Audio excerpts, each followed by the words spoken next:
Hello, I'm Roberto. In this session I want to explain how to achieve high concurrency and scalability in your application using cloud computing and Microsoft Azure.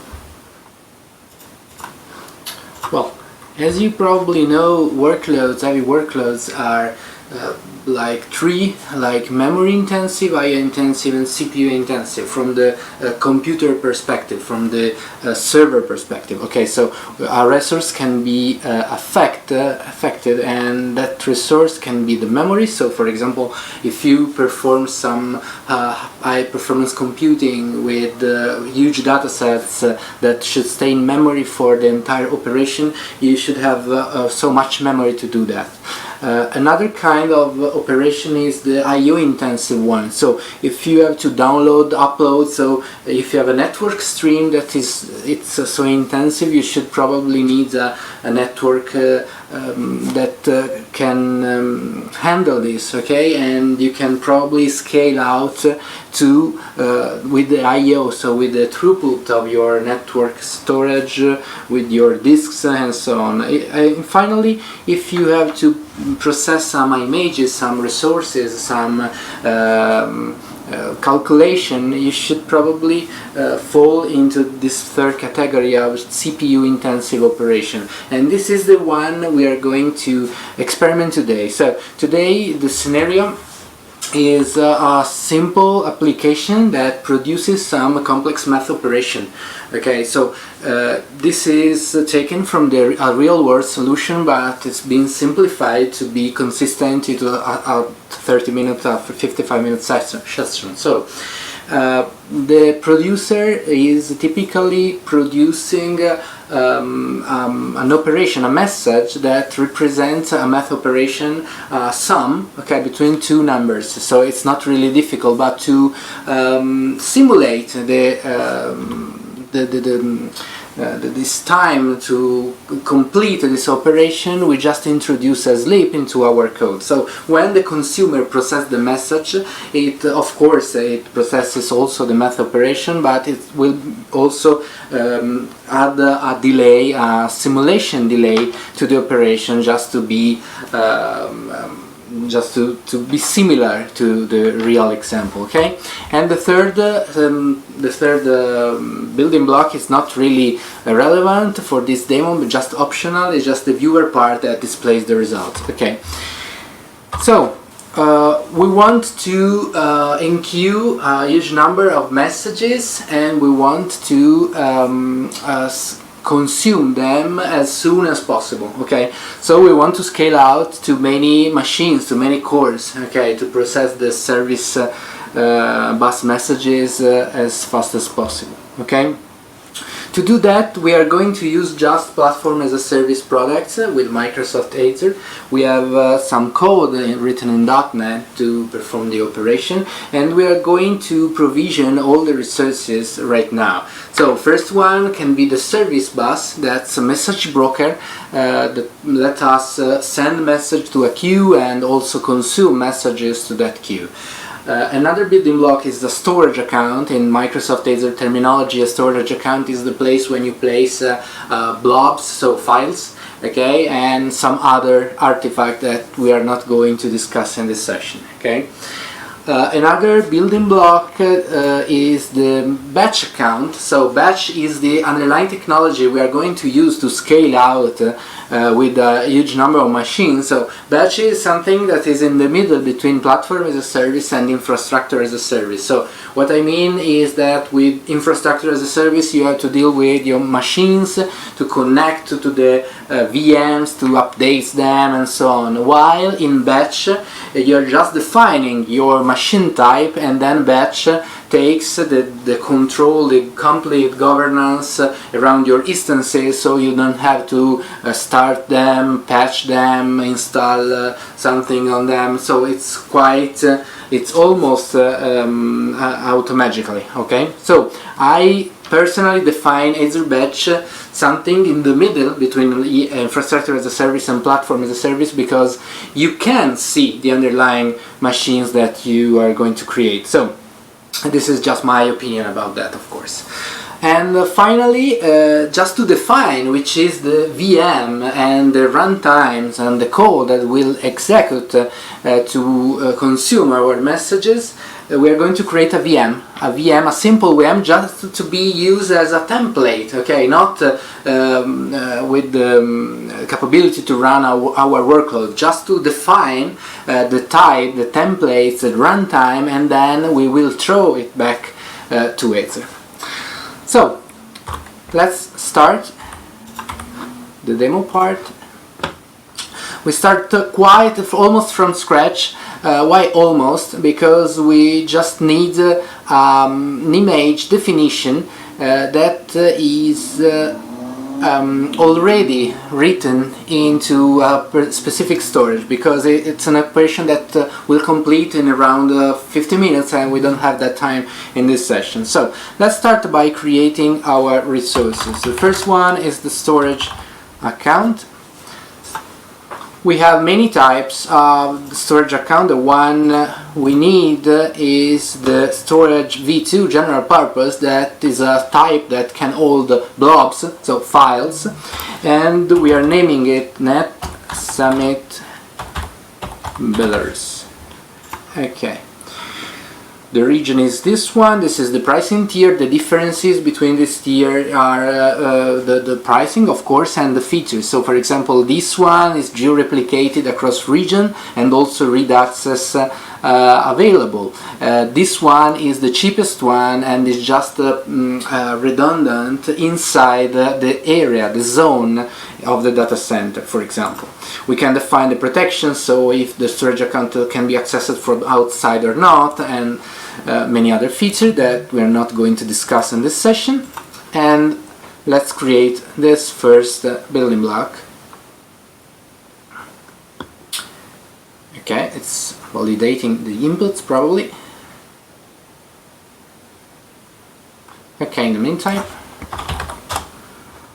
we create the second one. That's the service bus. Okay, the service bus, it's a message broker. If you are familiar with messaging technologies, just the equivalent of like something like RabbitMQ on Azure Sec, and not really like a RabbitMQ, but it's AMQP compliant. So you can, of course, connect to it with .NET and many libraries in any other language, of course. Boris. Okay, I'm going to create it in the same data center that I created the storage account to. I say standard. The difference between tiers in the service bus are the topics support, so the standard supports topic and the basic not, and this premium one is so expensive compared to this one because it's a complete different technology under the hood. So if you need a real heavy workload in production, you should probably go with the premium account. But in this case, of course, standards is quite enough. Okay, I'm going to create the service bus too, and also the storage account in this other tab. And now I'm going to create the batch account. Batch account is just a container. Batch accountee. No, batch account. Oh, okay, good. Batch service. It's just like a container of machine pools. It's not just itself something that is attached to a pricing. Okay, so batch it's like a free service, but you will be billed based on the VMs that this batch account will provision when you say so for your workloads. Okay, so the batch account itself, it doesn't cost anything. Okay, so net summit belarus.north batch 80.com. Okay, and I will select the storage account to save some diagnostic data. Okay, this is an important step. Okay, when you select this pool allocation mode batch service, the VMs, so the machines, are automatically provisioned by Azure, and they are not visible in your subscription, so you're just paying for the computation. Okay, this is the most recommended approach in my opinion, because it's very PaaS, it's very platform as a service. But since this mode needs you to open a ticket to increase the quota, the consumption of the total CPU of your subscription to Microsoft. So for this demo, for example, I need something like 100 instances, and I will need to open a ticket to Microsoft to increase my default numbers to 100. Okay, I'm gonna use the user subscription mode. That is a mode that will instantiate the VMs inside my subscription. So I will see the VMs that Azure Batch will provision for my workloads. Okay, it's really equivalent. Okay, so the effect is the same, but I prefer to not have this kind of stuff into my subscription. I just want to be cleaner. So forgive me if I use this mode in this session, just for to be in time. Okay. Okay, last one is the Linux VM that I'm going to use to customize my operating system, install libraries, and prepare a machine that can run a .NET Core workload. Okay, so I create a VM into this resource group. Well, resource group is just a container of resources, a logical container of resources. I will create .NET Summit Belarus machine in North Europe. I will use not the most recent one, but it's not just because my scripts are well defined with this version. Is not there are any other motivation about that, and the sites is really irrelevant because I'm going to use this machine for just 10 minutes, so I can choose any size and it's not a problem. I will enter a password just to be to avoid to have SSH certificates and so on. So I will say net summit admin password. This one, okay, I generated this one in a notepad in my second monitor. I attach the default disk that is premium SSD. I attach the default virtual network, and I also enable some guest diagnostics to my storage account, and then I will confirm the creation and going ahead. Okay, so in 5 minutes probably I have this virtual machine created to be customized further. Well, my first set of resources have been created, so we created a storage account that will hold some diagnostic stuff, but also our binaries that we are going to build right now. We created the service bus that will hold the messaging technology. We created the batch account that will hold the all the machines that will perform the computation, and we are creating the Linux VM that we are going to use to create the image definition, the template for our workload machine. Okay. Well, let's go to the service bus a second. So, service bus. This one, I also pin this to my dashboard. At the beginning I don't have any queues, any topics, so the difference between the two are that the queue is the most simpler one, is the first in, first out queue, while the topic is the publish subscribe model. So in this session, to be faster, we are going to use the queues instead of the topics. The first one can be the to-do queue, so the items to be consumed, okay? And we can also create a second queue for the results. So when the consumer processes the message into the to-do queue, it can also forward the result to the result queue. This can be the pattern, okay? The service bus has many methods to authenticate against, and the most simpler one for this session is to use the root manage access key. It's not the most convenient or the suggested approach in production because it's just the root access, so you can define a specific access for a specific queue just for listening or just for sending, but in this case is really the fastest option. Okay, I copy into my clipboard, and now we are switching to Visual Studio. Okay, in this solution we have the producer. That's just a simple task that instantiate a Q client. This library is Microsoft Azure Service Bus library that is written against .NET Core, .NET Standard, if I remember correctly, yes. And it's connecting to a connection to a specific queue. So we are going to create the connection, and the queue names are those ones. It's okay. After that, it's generating while true, so infinitely, some messages to the queue. So let's run this task, and we are generating some messages. Okay, so probably we're just a couple of hundred right now, but we're running it for a while just to insert 3,000 messages or so on. Okay. In the meantime, we take a look to the consumer task. This has some boilerplate code.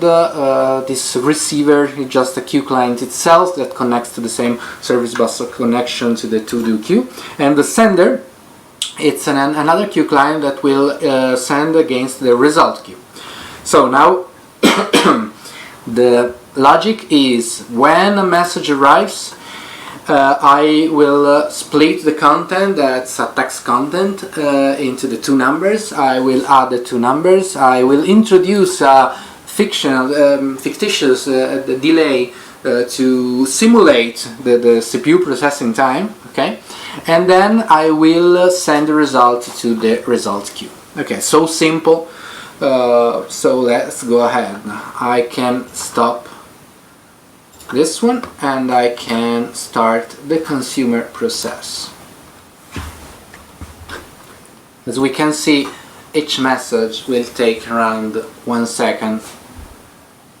No, something is going wrong. Exception received. So let's see if everything is okay in naming. So results,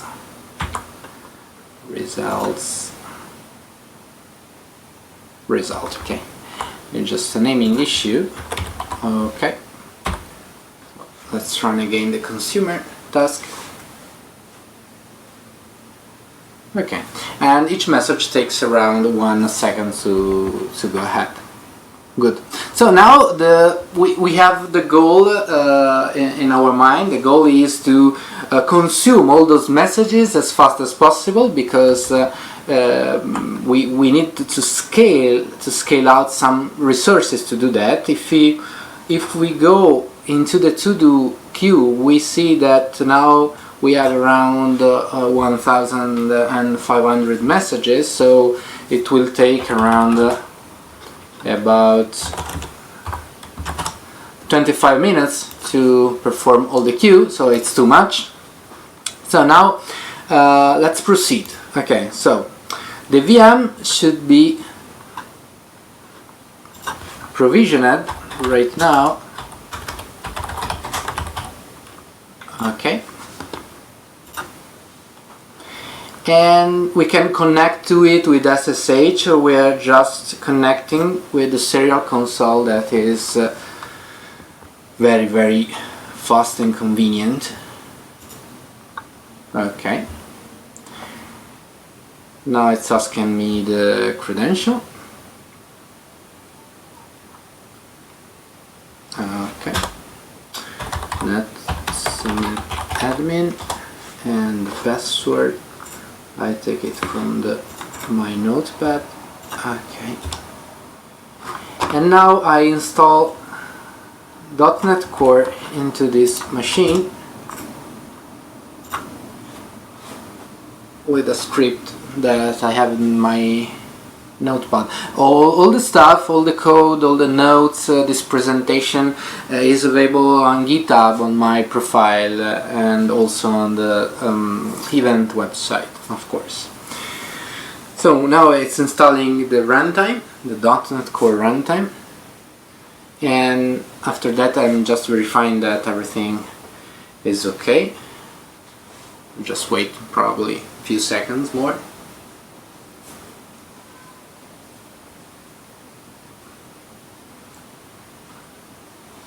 Okay, good. Let's see. .NET info. Okay, that's all. So we can stop the machine. Alt. No. Okay. I'm not really a Linux guy, so forgive me. Okay. Stop it. Oh, yes. Okay. Well, I created a Linux VM just to install my runtime. Now I stopped it, and after the VM is stopped, I capture the state of the disk to generalize an image that I can use to provision a huge number of machines, everyone with the same operating system and the same configuration. So each one with this image that I'm going to create. So I'm going to capturing the image, and I can also delay the virtual machine after I do that. So .NET Summit Belarus. Okay. After that, my image should be registered into an intermediate store that is called the Shared Image Gallery. The Shared Image Gallery is just a very convenient artifact to hold many different images in many different versions. So it's convenient when you provision some templates and you want to version them during time. So it's nice, of course, if you're going to start from scratch your solution. This can seem a little bit overkill, but you should take it into consideration because it's a very good approach to do that. My image is already uploaded it because it takes about 20 minutes to go ahead, so I just registered it before this session. Okay, but of course with the same approach I used to create the VM and install .NET Core inside it. Okay, so now we can go ahead with the batch account, not this one. So batch .NET Summit. Okay, and here I create a pool. Okay, a pool is just a definition of size of machine, definition of a topology. Okay, so I define the pool number one as a pool with an image taken from my shared image gallery. The image is batch image version 1. The operating system is Linux with the Ubuntu with this version. Those are advanced configuration, and here it's the size. Okay, so the size is up to me. In my case, I don't want a huge machine in terms of CPUs and memory. I just want the cheapest one because I prefer to scale out with a several number of machines instead of having a less machine with a huge computation power. Okay, so I will choose this one, that is the cheaper one, about €25 per month actually and currently, so I don't know in the future, but this is the price right now. And I would say to scale to 100 nodes. Okay, good. I just reduced the resize timeout to be faster in this demo, but I will suggest you to investigate this timeout because it's very important to understand it before going in production. And I enable a startup task to check it out that the .NET framework is really installed. Okay, the startup task is something that you can also run to install some prerequisites on the virtual machine, on the machine, on the image, but I suggest you to prepare the machine as I did it before with a dedicated VM. So my startup task in this case is just a simple command line that in case everything is configured correctly, we return a result code that is interpreted as okay, good, go ahead. Instead, if you have a result code that is -1, for example, the startup task will run again up to 3 times in this case, and if after 3 times is not exit correctly, this machine, the specific machine will not boot. Okay. This is a really important part. Okay. So I want that during the startup some resources are uploaded into the VM, into the actual instance that is provisioned at runtime. And which is this resource? Is the binary of my application. Okay, so the binary of my application is this one. Just a second. This one. Okay. So I want to upload all this stuff into some place that is shared between me and those instances. I can come back to the storage account here, and in the storage explorer I can create a container that is called batch, for instance, and inside it I upload those files. Okay. Good. Right now I'm going to say, hey, during the startup, go to that storage account and take all the contents of this container into the actual VM. And this operation is performed for each VM, of course, for each instance of the pool. Okay? The pool is now defined and is scaling up to 100 instances right now. Now it's 0, but in a few minutes we will see a heat map with the instances that are booting, starting and running. But now we need to allocate some task to that pool, okay? And we can do this manually. Going here, create a job, and inside the job create a task for each operation that we want to perform. And in this case we need to create 100 tasks, each one with the command line that calls the consumer code. We don't want to do this manually, so what we can do is to automate this process with the Azure Management APIs. Okay, we have another step that is batch controller. This batch controller is using Microsoft Azure Batch library, that is the management library of Azure Batch, and the logic is pretty simple. I authenticate through against Azure, and I create a job.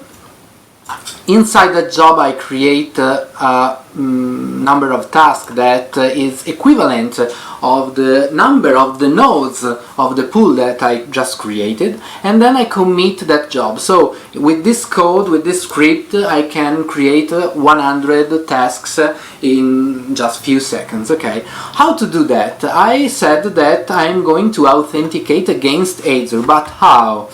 I need to go to Active Directory. I need to create an app registration, like this one, for example, demos, and I need to create a client secret.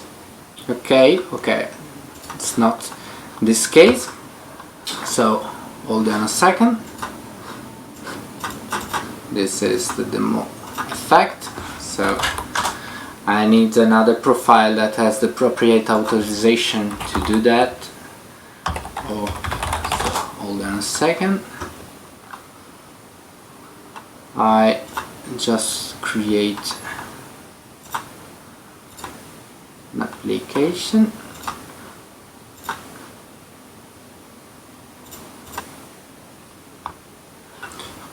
Okay, so let's refresh this one. Okay, and now I have this entity that can log in, that acts as like a service account to my subscription. So now I just need to go to the subscription, or just the service in case, but In this case, I can go here.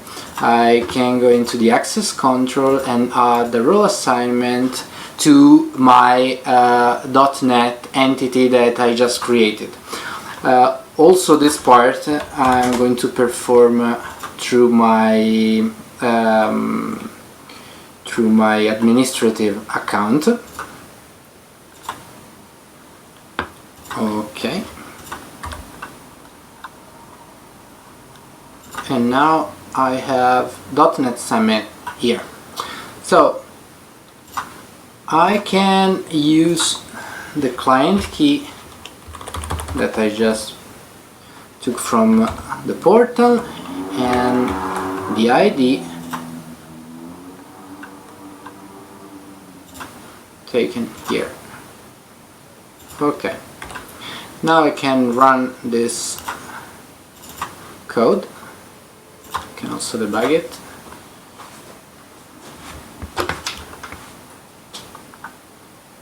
Okay.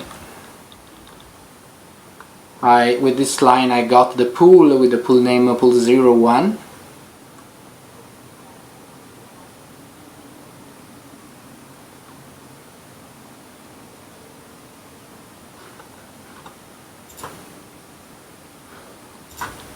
We create the job, and then for each node that is 100 I create some tasks.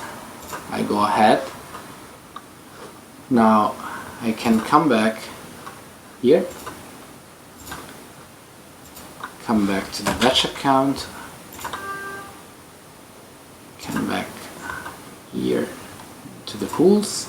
I can see the job created automatically with the script, with the 100 tasks that are running. What does it mean? That the task has been assigned to an instance.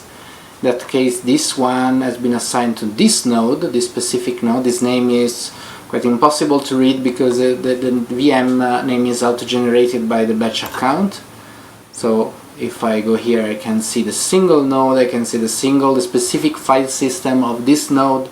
So for example, you can go in through the standard output to see what's happening inside that. Okay, and I'm going to go here into the pool, and this is the situation. Every one of the 100 nodes are actually running and consuming messages. We can go to the service bus to see if there are some updates. So let's go to the service bus. Let's go to see the to-do queue, and it's empty. So in this few minutes, seconds, I don't know how many, all the messages have been processed and forwarded with the results, of course, to the result queue. If we want to see some output, we can go into a single machine and we can download the standard output, and we can collect the logs, and we can build on top of that our enterprise solution. Okay, so just to recap what we saw in this session, we saw that we can achieve a high concurrency, a very high concurrency rate if we use a service named Azure Batch that is just a facilitator that creates a huge number of virtual machines, everyone equal to each other based on a template, in this case a Linux VM template, and the instance will run our workloads, in this case a .NET Core application that is hosted into a storage account. So in real world, I really suggest to use this approach if you have, for example, some processing, to some graphical processing, some rendering, some we use in production because we have a company that processes a huge amount of data both in real time and also in batch, and in this case will help us to process a million of messages in about hours instead of weeks and months. So I hope you appreciate the session. Now I can answer your question, and I'm here to do that. Thank you very much.